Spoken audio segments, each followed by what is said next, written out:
It's been 3 years in the making, but a group of NGOs has embarked on a fire management capacity building program in the Maya Forest Corridor, which encompasses several villages, private lands, and various landscapes that are prone to wildfires. During the pandemic, we noted an uptick in the number of fires, and by extension, not only the threats that they have to wildlife and ecosystems, but to public health, so respiration, immune systems, your heart health basically, and as well as life, properties, assets, everything. Different levels of training. We've had several basic trainings with community members, community health workers, chairpersons, anyone that has an interest in fire and an interest and a commitment to defending their communities from wildfires.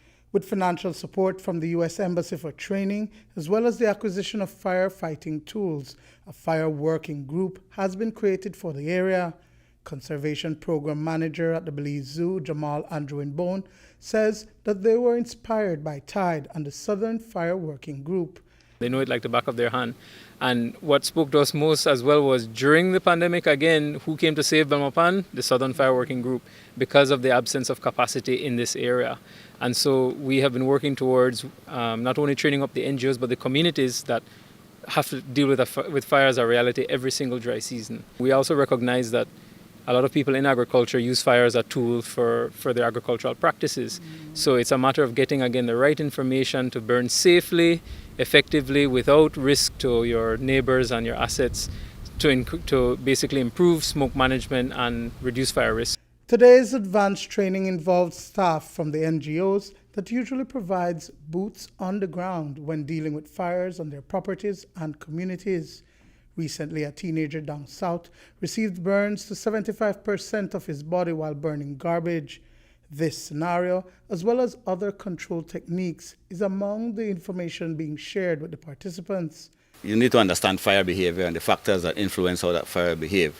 And that's your wind, your weather parameters, that includes wind, temperature, and relative humidity, and the fuel, so the stuff that will burn and what condition those are in. So those are the things you need to know.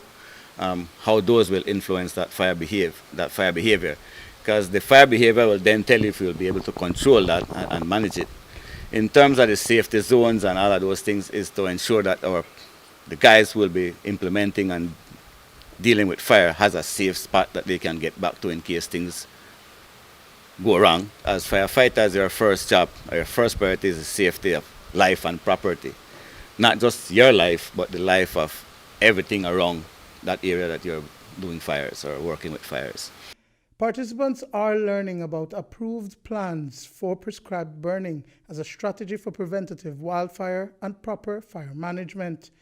Learning how to be a leader in firefighting and know what to look for, realizing the hazards and stuff like that when it comes to safety, and saving the lives and property of our own. We're building capacities and learning how to use fire to protect us against fire, right? So then that's why we're here, and this is actually like a second level training for us, because we've done a basic fire management course, and then this is a secondary course which will help us become more into it and help come up with the plans of how we're gonna be managing these fires, right?